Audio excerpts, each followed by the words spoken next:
Viewers, the Union Cabinet unanimously accepted the report submitted by a high-level committee headed by former President of India, Ram Nath Kovind, that explored the feasibility of one nation, one election. Now, Ram Nath Kovind-led panel had submitted the report in March ahead of the announcement of the Lok Sabha elections. Placing the report before the cabinet was a part of the Law Ministry's 100-day agenda. The high-level committee had recommended simultaneous elections for the Lok Sabha and state assemblies as the first step, followed by synchronized local body polls within 100 days. The panel had also proposed setting up of an implementation group to look into the execution of the recommendations made by the committee. में माननीय प्रधानमंत्री श्री नरेंद्र मोदी जी ने NDA की सरकार ने one nation one election में जो high level committee की रिकमेंडेशंस थी उसको एक्सेप्ट किया है. High level committee recommendations on one nation, one election, on simultaneous elections, those recommendations have been accepted today by the Union Cabinet. And as you are aware, 1951 से 1967 तक election simultaneously होते थे.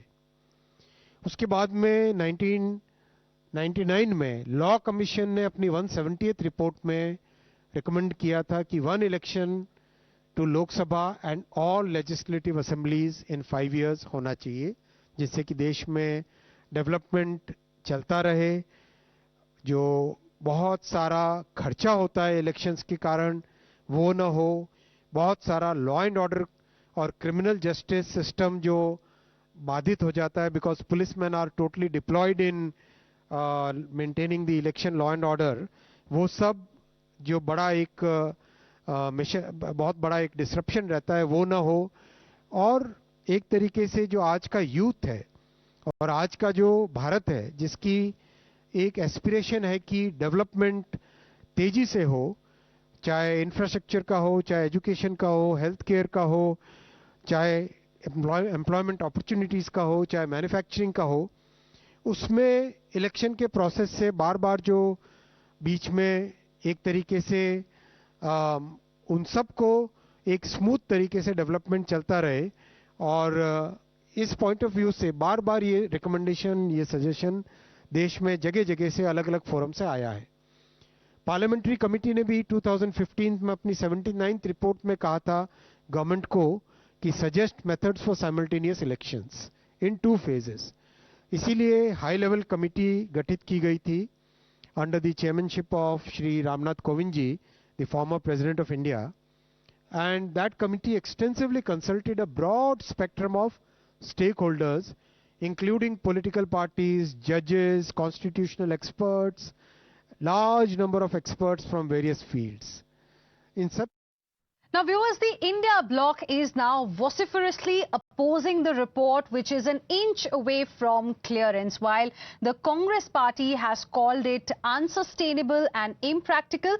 PDP has called it another gimmick by the BJP. Remember, Cabinet has given its nod. Of course, it is one step closer to this big poll reform that the BJP had promised. Listen into these reactions from leaders of the India bloc.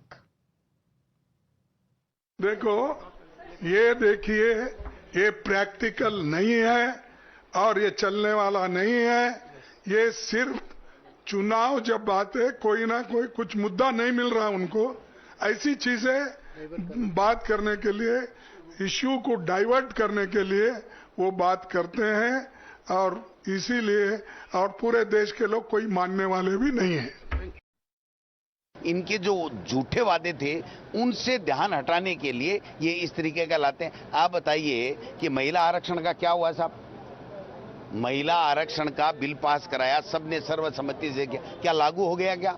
वो उसी तरीके से ये one nation one election का ये केवल propaganda है. इसमें कुछ भी होना जाना नहीं है. 101% ये कानून नहीं बनेगा, इनसे पास नहीं होगा. ऐसा है कि one nation one election Bharatiya Janata party और उसका पूरा विचार लोकतांत्रिक इरादों को कभी एक्सेप्ट करता ही नहीं. क्या कारण है कि उनकी मातृ संस्था में कभी इलेक्शन नहीं होते. फिर भी चूंकि कांग्रेस की एक अपनी लाइन आएगी नेशनल हमारा जो विचार है कांग्रेस पार्टी देगी वन नेशन वन इलेक्शन पे। मोदी सरकार का एक और शगुफा, एक और ड्रामा, अपनी असफलताओं से, अपनी जो रोज रोज झटके लग रहे हैं, इससे ध्यान हटाने के लिए इस चुनाव में किसी तरीके से मुद्दे बदलने के लिए ये चर्चा के लिए लाया गया विषय है।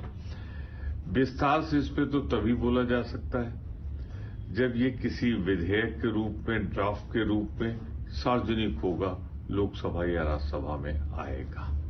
परंतु ये मैं कह सकता हूं, एक और ड्रामा चालू है।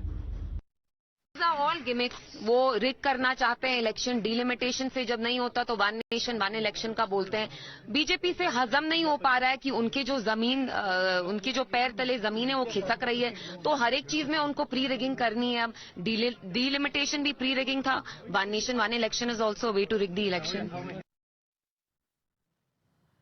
Let's now go across to my colleague Pragya joining us on the broadcast for more on this. Pragya, now as far as one nation, one election is concerned, we know it was a key promise of the BJP in the 2014 Lok Sabha election manifesto. And now with cabinet giving it a green signal, we are seeing scathing attack coming from the opposition. Opposition is of the view that this is not going to see the light of the day and it is just a gimmick and it is not at all pragmatic. Well, Cabinet has approved one nation, one poll today, and in fact, if you heard Mr. Ashwini Vaishnaw, who is INB Minister, he said this has been passed unanimously. That means no problems with the allies whatsoever. They all agreed, they are all on same page. Now that means that the intent of Cabinet and the government is to implement it. And if we are right, in fact, highly placed sources have told us that this is going to be implemented in this tenure of this government, which means that 2029 we may see simultaneous poll. However, Mr. Ashwini Vaishnaw evaded the questions, in fact, when we asked about the time period and timeline given to that.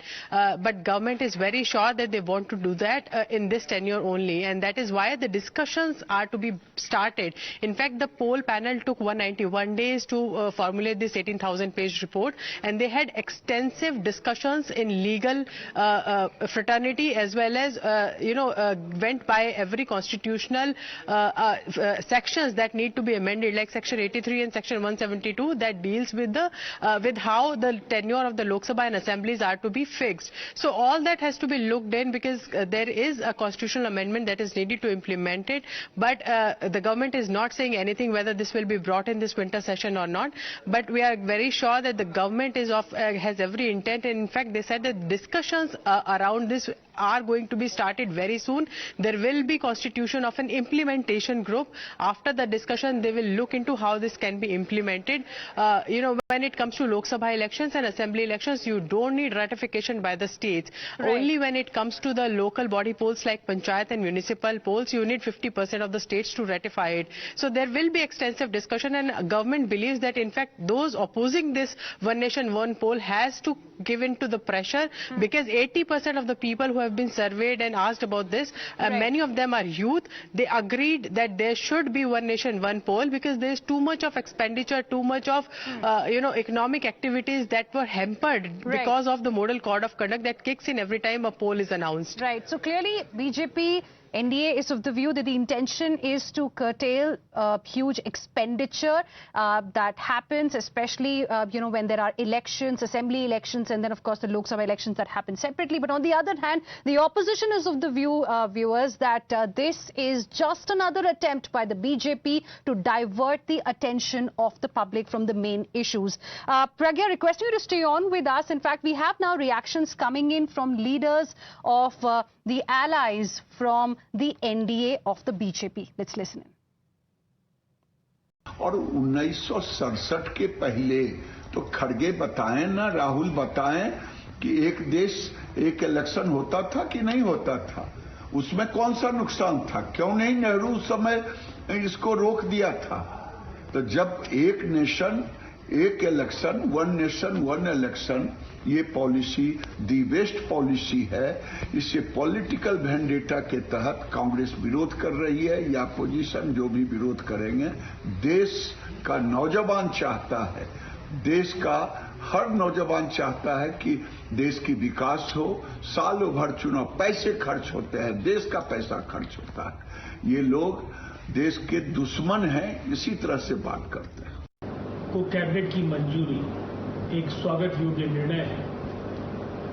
बार बार जो थोपे जा रहे थे चुनाव, उससे देश को निजात मिल पाएगा और राजकीय कोष पर जो ये भार था वो काफी हद तक कम हो सकेगा। योजनाओं की निरंतरता बनी रहेगी, नीतियां बदस्तूर जारी रहेंगी, पारदर्शिता बढ़ेगी और लोग मतदान केंद्रों में बड़ी संख्या में आ सकेंगे। इसलिए ये एक ऐसा फैसला है जिसके दूरगामी नतीजे होंगे और देश को इसका व्यापक लाभ आने वाले वर्षों में मिल सकेगा।